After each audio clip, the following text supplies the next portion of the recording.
Self-love. 145. The nature of self-love and of this human ego is to love self alone, and think of self alone. But what can a man do? He cannot possibly save the object of his love from being full of faults and misery. He would be great, and he sees he is small. Happy, and he sees he is miserable. Perfect, and he finds himself full of imperfection.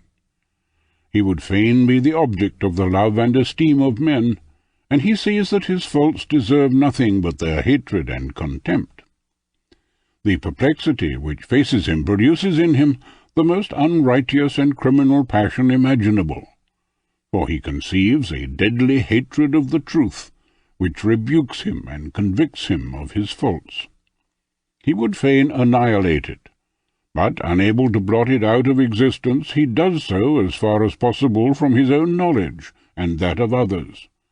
That is to say, he takes every care to hide his faults from others and from himself, and he cannot bear to have others point them out to him, or even to see them.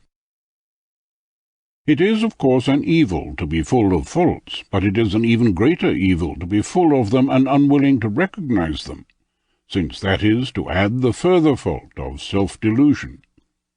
We would not be deceived by others. We think it unfair that they should be esteemed by us more highly than they deserve.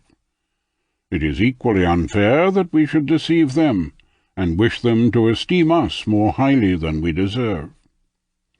So, when they lay bare only the imperfections and vices which are really ours, it is plain that they do us no wrong, since it is not they who cause them. Nay, they rather do us a service, since they help us to shake off an evil, namely, ignorance of these imperfections. We ought not to be vexed at their knowing them, at their despising us, for it is right that they should know us for what we are, and despise us if we are despicable.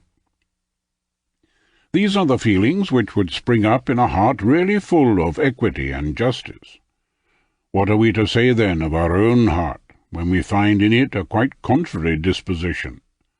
For is it not true that we hate the truth, and those who tell us the truth, and that we like them to be deceived in our favour, and that we want to be regarded by them as other than we really are? Here is a proof that makes me shudder. The Catholic religion does not compel indiscriminate confession of sins. It allows us to remain hidden from the sight of all other men, save one to whom she bids us reveal the depths of our heart and show ourselves as we are.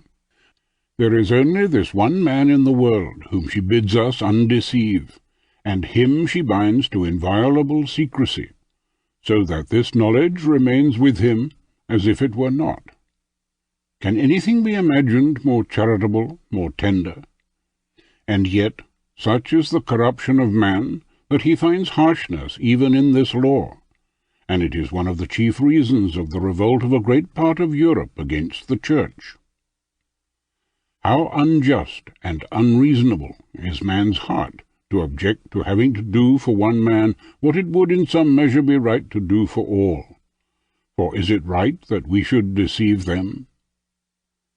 There are different degrees in this dislike of truth, but it may be said that all have it in some measure, for it is inseparable from self-love.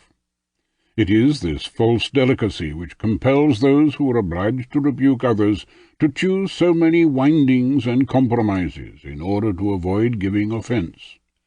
They must needs gloze over our sins, pretend to excuse them, add praise and evidences of love and esteem.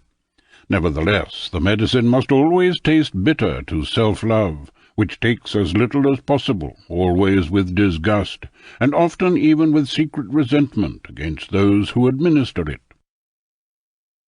The result is that, if any would have us love them, they shrink from rendering us a service which they know is unacceptable. They treat us as we wish to be treated. We hate the truth. They hide it from us. We desire flattery. They flatter us. We like to be taken in. They take us in.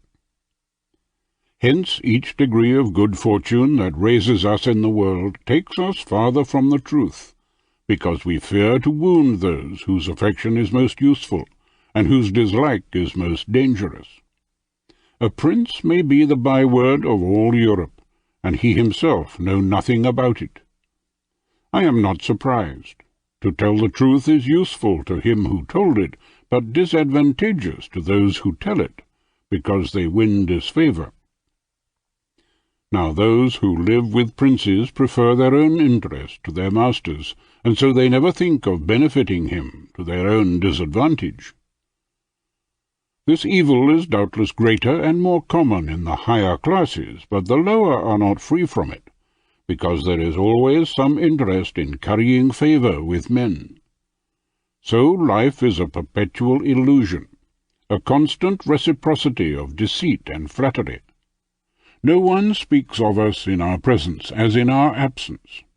Human society is founded on mutual deceit, and few friendships would last if each of us knew what his friend was saying of him behind his back, although he were speaking sincerely and dispassionately. Man, then, is only disguise, falsehood, and hypocrisy in himself and towards others. He does not want to be told the truth. He avoids telling it to others, and all these tendencies, so far removed from right and reason, are naturally rooted in his heart.